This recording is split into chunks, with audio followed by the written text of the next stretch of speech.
The moment you stop caring is the moment they panic, not because they lost you, but because they lost control. And here's the part no one warns you about. When you finally detach, they don't walk away. They pull one last move that can undo all your progress if you're not ready. When you stop chasing, something strange happens. The person who once felt distant suddenly becomes curious. Messages appear, memories are mentioned, kindness resurfaces. But this isn't always about reconciliation, it's about regulation. Avoidant people are comfortable when they feel wanted without needing to give much back. Your emotional withdrawal removes that safety net, so they reach out not to rebuild, but to check. Do I still matter? Can I still access you? This is where many people get pulled back into confusion, not because they're weak, but because they mistake attention for intention. Today, we're breaking that illusion. If this feels uncomfortably familiar, pause and reflect before reacting. And if you want clarity instead of confusion, subscribe and stay with me, because understanding this moment can save you months, even years of emotional back and forth. There's a common belief that when you stop caring, the other person finally gets peace. But with avoidant personalities, the opposite often happens. Your detachment doesn't calm them, it unsettles them. And not because they suddenly realize how much they love you, but because something far more important to them has disappeared: control. Avoidants are most comfortable when emotional distance is predictable. They may pull away, delay responses, or stay vague, but they expect you to remain emotionally available in the background. When you stop caring, that silent agreement breaks. You're no longer reacting, waiting, or adjusting yourself around their comfort level.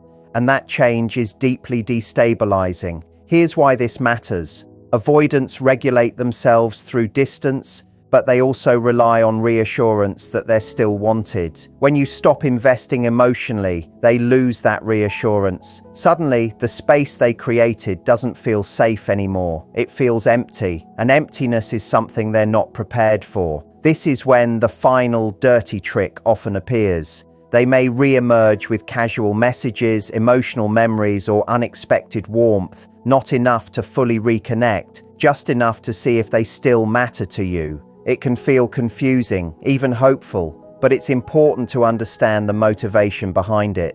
This reach out is rarely about rebuilding a healthy connection. It's about restoring emotional balance on their terms. They want to know, can I still access you without changing anything about myself? If the answer is yes, the cycle continues. If the answer is no, they feel the loss of control, and that's what actually hurts. This is why stopping caring is such a powerful moment, not because it punishes them, but because it exposes the truth. When your emotional energy is no longer available on demand, the dynamic becomes clear. Attention returns, but intention doesn't. And recognizing that difference protects you from being pulled back into confusion. The real growth happens when you don't react to the test, when you stay steady, calm, and self-respecting. Because the moment you stop caring isn't about becoming cold, it's about choosing clarity over chaos. And that choice changes everything. Silence doesn't feel neutral to an avoidant person when they were expecting pursuit. It feels loud.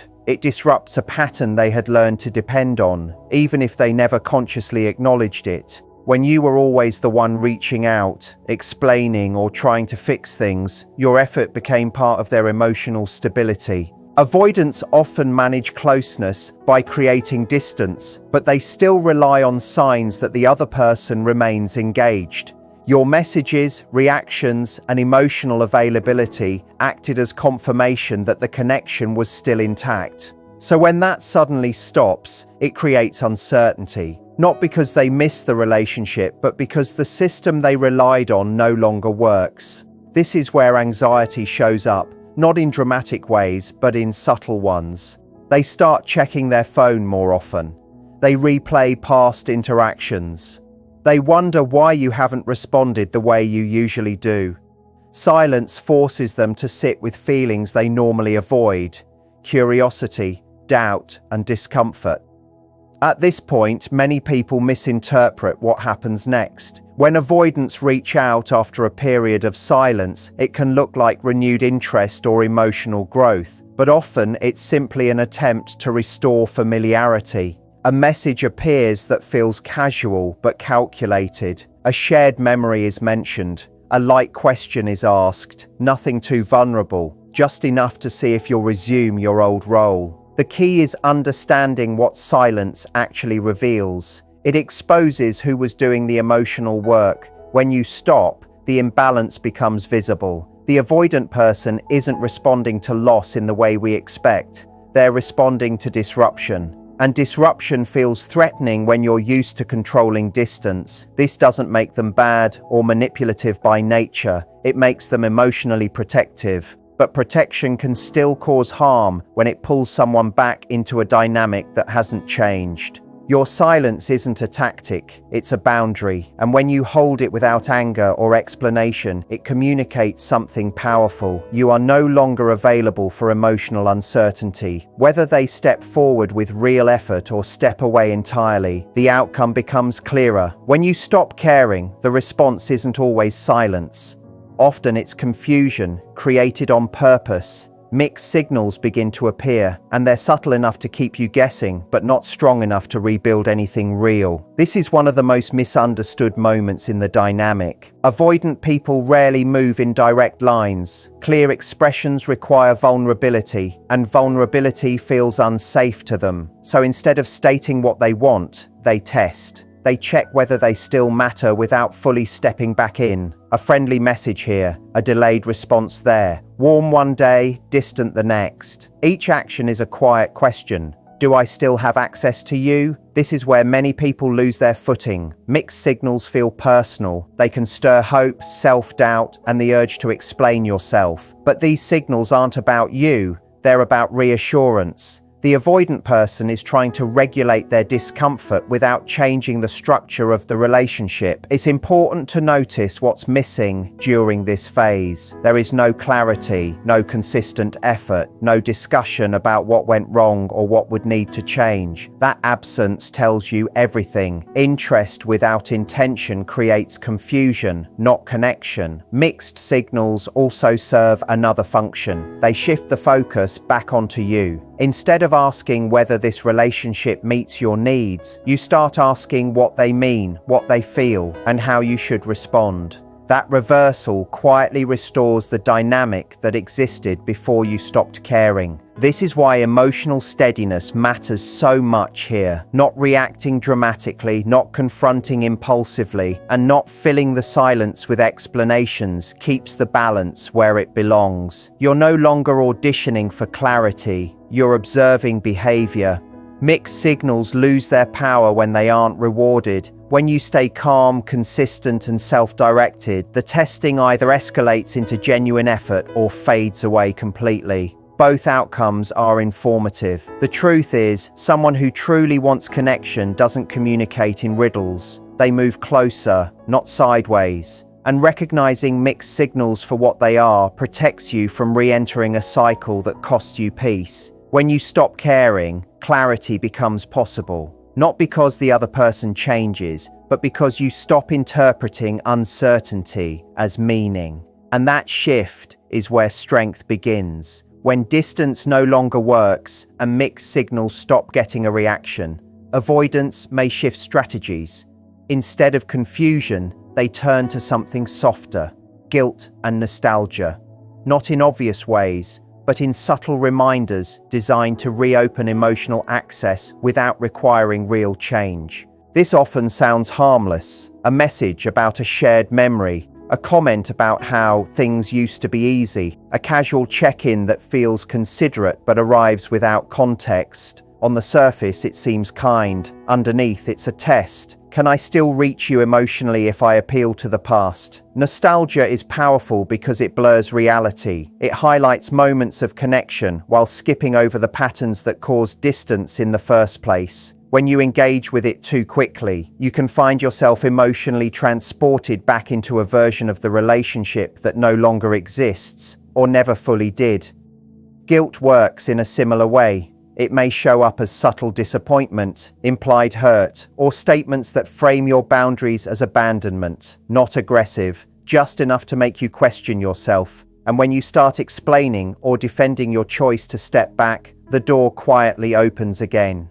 This isn't always intentional manipulation. Often, it's emotional self-protection. Avoidants struggle to sit with the idea that someone can let go without anger or drama. Calm detachment challenges their belief that distance keeps them safe, so they reach for emotional tools that once worked: warmth, familiarity, and shared history. What matters here is not their intent, but the effect. If guilt or nostalgia pulls you back into emotional labor without accountability, the pattern resumes. Comfort returns, but growth does not. The key skill in this moment is discernment. You can acknowledge the past without re-entering it. You can appreciate what was real without ignoring what was missing. Calm boundaries don't require confrontation. They require consistency. When guilt and nostalgia no longer work, the dynamic either evolves or ends, and both outcomes bring clarity. The door doesn't close because you're cold. It closes because you choose not to reopen something that no longer aligns with who you are now. Letting go isn't about forgetting. It's about remembering clearly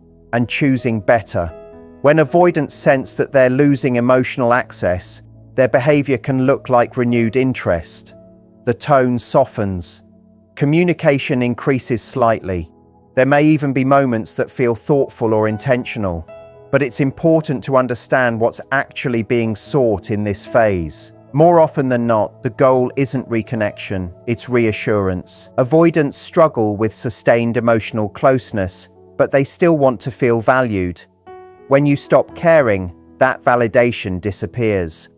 The sudden absence of your attention can trigger insecurity, not longing.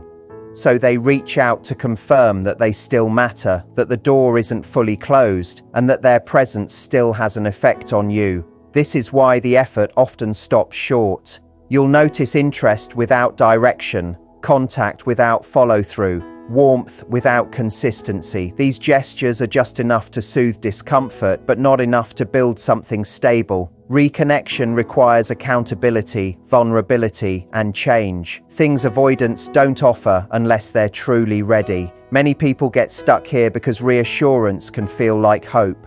A kind message feels like progress. A check-in feels like care. But without aligned actions, reassurance is just a temporary emotional reset. Once comfort returns, distance follows again.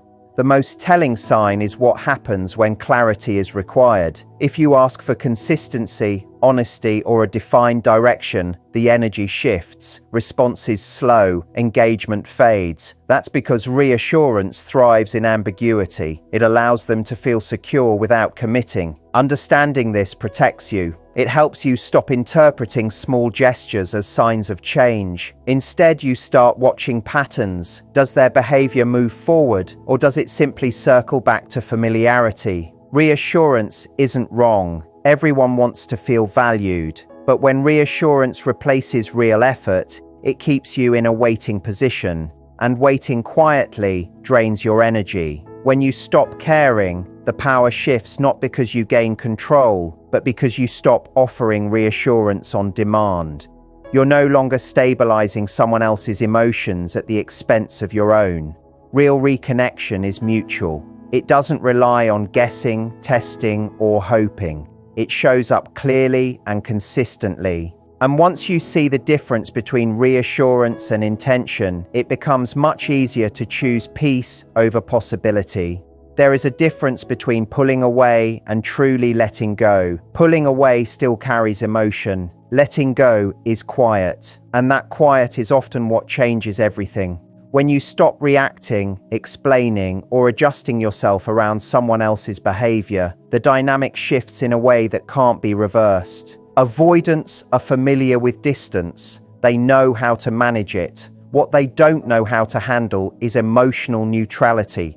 Calm indifference doesn't challenge them. It doesn't chase them. It doesn't demand anything. And because of that, it removes the structure they relied on. When you were emotionally engaged, even in frustration, you were still participating in the system. Your reactions gave feedback. Your explanations gave reassurance. Your patience filled the gaps. Calm indifference removes all of that without conflict. This is often the moment when avoidants feel the most discomfort, not because they're being punished, but because the rules have changed. They can no longer predict your responses. They can no longer create distance and expect you to bridge it. The emotional labor has stopped. What makes calm indifference powerful is that it's not performative. It's not silence used as leverage. It's the natural result of clarity. You're no longer invested in outcomes that don't align with your well-being. At this stage, some avoidants escalate their behavior. Others disappear entirely. Both responses reveal the same truth. The connection depended more on your emotional availability than on mutual effort. This moment is also where many people feel guilt. Indifference can feel unkind when you're used to accommodating others, but boundaries aren't cruelty. They're self-respect. You're not withholding affection. You're no longer offering it where it isn't met. Calm indifference creates a mirror. It reflects the reality of the connection back to the other person without commentary. If they step forward with consistency and accountability, growth becomes possible. If they don't, the distance becomes permanent. Either way, the confusion ends. Letting go doesn't require closure conversations or dramatic exits. Sometimes it looks like peace. Sometimes it looks like choosing not to respond the way you used to. And in that quiet choice, the dynamic breaks. Not because you tried to change them, but because you finally chose yourself. After the reach outs, the mixed signals, the reassurance seeking, and the brief warmth, there is often a familiar turn. They step back again. Communication slows. Energy fades. And this moment can feel confusing if you're not prepared for it. But this step back isn't random, it's revealing. Avoidants can tolerate closeness in short bursts, especially when it helps them regain emotional balance. Once reassurance is restored and discomfort settles, their instinct to create distance returns. Not because something new went wrong, but because nothing fundamentally changed. This is where many people blame themselves. They replay conversations, wonder if they said too much or too little, and search for the exact moment things shifted. But the shift didn't happen because of your actions. It happened because the connection was never built on mutual emotional availability to begin with. The pattern becomes clear when you look at timing. Interest rises when you pull back. Distance returns when things stabilize. That rhythm tells you the relationship was functioning as an emotional regulator, not a partnership. Understanding this is painful, but freeing. It removes the illusion that if you just respond differently, things will finally settle. The instability wasn't a phase, it was the structure. When they step back again, it's not a failure of your growth, it's proof of it. You're no longer filling the emotional gaps, and without that support, the connection can't sustain itself. This moment also invites a different choice. Instead of chasing clarity or reopening dialogue, you can let the distance stand, not as a statement, but as an acceptance. Acceptance that consistency can't be negotiated, it has to be offered. Avoidants don't pull away to hurt you, they pull away to feel safe. But safety that requires your uncertainty isn't healthy. And once you see that clearly, stepping out of the cycle becomes an act of self-respect. When someone steps back after you stop caring, they show you what they were capable of and what they weren't willing to give. That information is valuable. It replaces hope with understanding, and understanding, while quieter, lasts longer than hope ever could. The final change doesn't happen when they reach out, step back, or send one last message. It happens when their behavior no longer determines your emotional state. That's the real turning point, and it's quieter than most people expect. For a long time, their responses shaped your reactions. A message brought relief, silence brought doubt, warmth brought hope. Distance brought overthinking. Whether they meant to or not, your emotional world was tied to their availability, and that's why stopping caring feels so unsettling at first. But as time passes, something stabilizes. You stop checking for signals, you stop reading between lines, you stop waiting for clarity that only action could provide. Their presence becomes optional, not essential, and that's when the dynamic truly ends.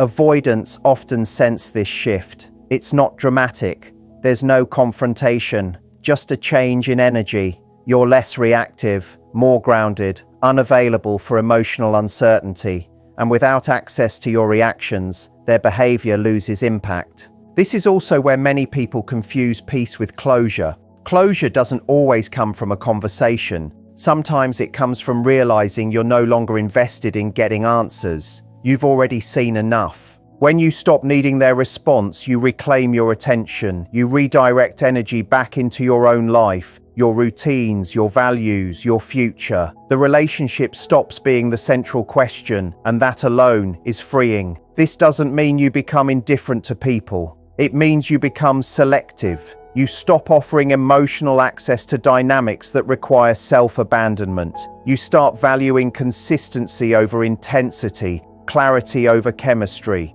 The final trick avoidance may use, whether it's a message, a memory, or a moment of warmth, only works if you're still seeking validation. When you're not, it passes quietly, and in that quiet, you realize you've already moved on. Not because they changed, not because you won, but because you grew. And growth doesn't announce itself.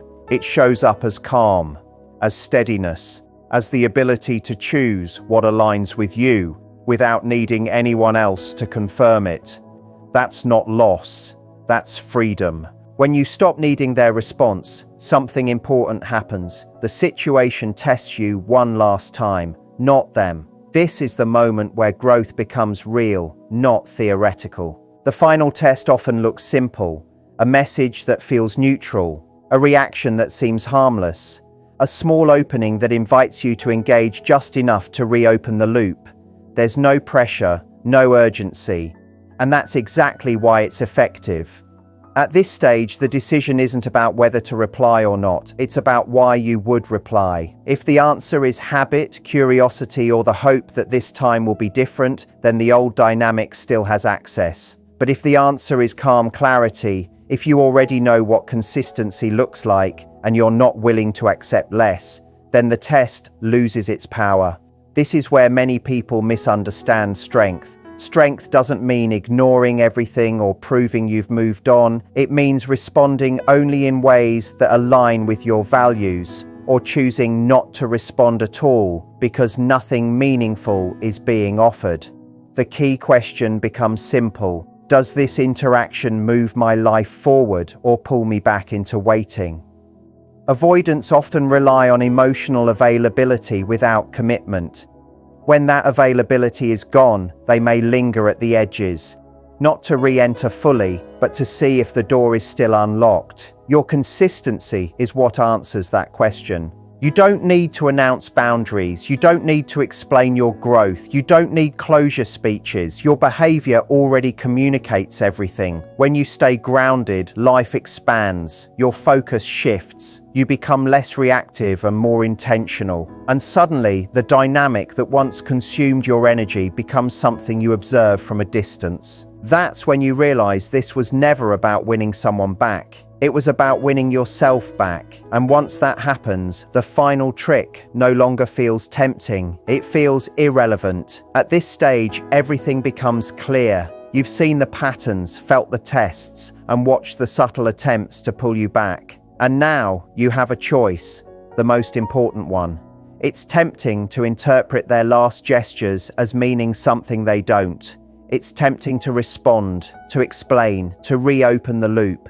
But the truth is simple. The connection was never built on mutual effort. It was built on access, reassurance, and control. And now you're free from that system.